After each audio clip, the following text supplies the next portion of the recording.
JNU के छात्र संघ चुनावों में लेफ्ट की बम्पर जीत हुई है। जवाहरलाल नेहरू विश्वविद्यालय के स्टूडेंट यूनियन के चुनावों में एबीवीपी को बुरी तरीके से हार का सामना करना पड़ा। वहीं वामपंथी दलों की जोरदार जीत हुई। अब जेएनयू नई president PhD student Aditi Mishra होंगी।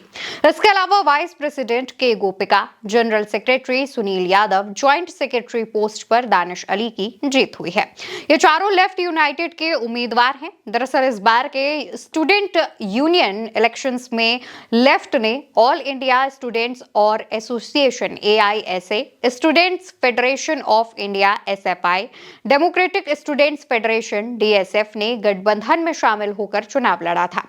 इसका फायदा भी इन्हें चुनावों में मिला और बम्पर जीत हुई। जीत के बाद पूरे कैंपस में लाल सलाम के नारे लगाए गए, लाल झंडे फहराए गए और लाल रंग से होली भी खेली गई। जेएनयू स्टूडेंट यूनियन इलेक्शन की वोटिंग 4 नवंबर को हुई थी। वोटिंग के बाद उसी रात काउंटिंग शुरू हो गई थी और सबसे खास बात इस बार ये रही कि चारों सेंट्रल पदों के लिए 20 कैंडिडेट्स चुनावी मैदान में थे, यानी कि एक पद के लिए 5 उम्मीदवार, जिसमें स्टूडेंट के पास भी अपने कैंडिडेट को चुनने के लिए काफी ऑप्शंस थे।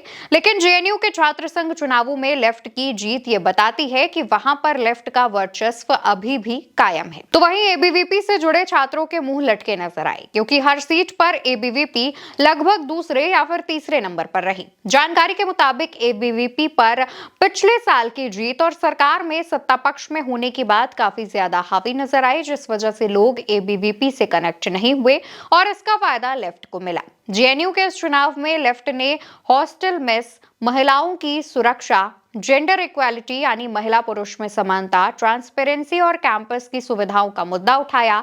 तो वहीं एबीवीपी सिर्फ राष्ट्रीय मुद्दों और बड़े-बड़े भाषणों में ही उलझी रही। दरअसल पिछले कुछ समय से एबीवीपी पर सत्ताधारी विचारधारा का प्रतिनिधि होने का आरोप लगा है, लेकिन वहीं दूसरी तरफ लेफ्ट लगातार छात्रों के हित और उनके मुद्दों के लिए लड़ता रहा है। कैंपस में मौजूद कई स्टूडेंट्स का मानना है कि एबीवीपी ने जमीनी पकड़ नहीं बनाई। उन्हें लगता था कि वो सिर्फ भाषणों से पूरा चुनाव जीत लेंगे, लेकिन दूसरी तरफ लेफ्ट ने ऐसा नहीं किया। उन्होंने जेंडर जस्टिस, सेफ कैंपस और फेमिनिस्ट एजेंडा पर लगातार काम किया और इससे उनकी जीत हुई। हालांकि इससे पहले एबीवीपी ने एक दशक बाद संयुक्त सचिव के पद पर जीत दर्ज की थी, लेकिन तब कहा गया कि लेफ्ट के एकजुट न होने की वजह से ऐसा हुआ और इस बार जब लेफ्ट एकजुट होकर चुनाव लड़ा तो एबीवीपी को सभी सीटों पर हार का सामना करना पड़ा। हालांकि इस बार के चुनावों में एबीवीपी ने अध्यक्ष पद के लिए विकास पटेल, उपाध्यक्ष पद के लिए तान्या कुमारी, महासचिव पद के लिए राजेश्वर कांत दुबे और संयुक्त सचिव पद के लिए अनुज डमारा को मैदान में उतारा था। एबीवीपी के अलावा एनएसयूआई और कई दूसरे संगठन भी चुनाव लड़ रहे थे। वहीं इस साल हुए जेएनयू में स्टूडेंट यूनियन के इलेक्शंस में लगभग 9,043 स्टूडेंट्स मतदान के लिए एलिजिबल थे। हालांकि इस बार के चुनावों में 67% ही मतदान हुआ, जबकि पिछले चुनावों में 70% वोटिंग की गई थी। इस दौरान प्रेसिडेंट पोस्ट पर 132 नोटा, वाइस प्रेसिडेंट पोस्ट पर 301 कम 90, जनरल सेक्रेटरी पद पर 278 और ज्वाइंट सेक्रेटरी पद पर 234 नोटा मिले। वहीं इन चारों पोस्ट पर 35, 111, 74 और 234 पर बैलेट पेपर ब्लैक मिले। चारों पोस्ट पर 65, 44, 42, 44 बैलेट पेपर इनवैलिड पाए गए। अब लेफ्ट की तरफ से जीतने वाले कैंडिडेट के बारे में विस्तार से बात कर लेते हैं। जैसे कि जेएनयू की जो प्रेसिडेंट हैं वो अदिति मिश्रा हैं, जिनका जन्म वाराणसी में हुआ। वाराणसी की बनारस हिंदू यूनिवर्सिटी से उन्होंने ग्रेजुएशन किया, पुडुचेरी यूनिवर्सिटी से मास्टर्स किया और अब जेएनयू के स्कूल ऑफ इंटरनेशनल स्टडीज की पीएचडी स्कॉलर हैं। वहीं जेएनयू की वाइस प्रेसिडेंट गोपिका बाबू के बारे में बात करें, जिनका जन्म केरल के थिस्सुर में हुआ था। पश्चिम एशियाई देश बहरीन में ये पली बढ़ी हैं। डीयू के मिरांडा हाउस कॉलेज से ग्रेजुएशन किया है और 2022 में जेएनयू से एमए सोशियोलॉजी किया और 2024 में centre for study of law and governance से पीएचडी की शुरुआत जो है वो की है। जनरल सेक्रेटरी सुनील यादव के बारे में बात करें तो इनका जन्म उत्तर प्रदेश के बस्ती जिले में हुआ।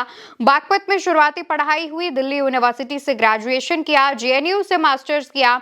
जेएनयू में स्टूडेंट फैकल्टी कोऑर्डिनेटर भी 2022 में चुने गए और सेंटर फॉर यूरोपियन स्टडीज में मौजूदा समय में पीएचडी स्कॉलर हैं। जेएनयू की ज्वाइंट सेक्रेटरी दानिश अली के बारे में बात करते हैं तो मध्य प्रदेश के नरसिंहपुर जिले में उनका जन्म हुआ।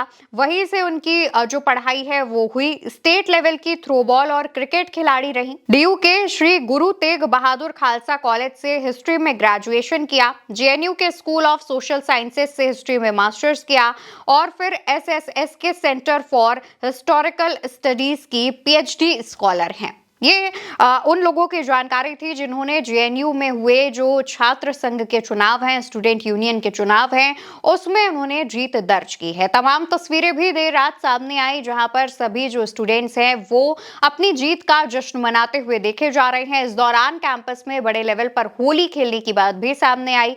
इन तमाम चीजों को लेकर आप क्या कहना चाहते हैं? जेएनयू में जिस तरीके से लेफ्ट की बम्पर जीत हुई है वो ये भी बताता है कि आज भी जेएनयू में लेफ्ट का जो वर्चस्व है वो कायम है, पकड़ जो है वो मजबूत है।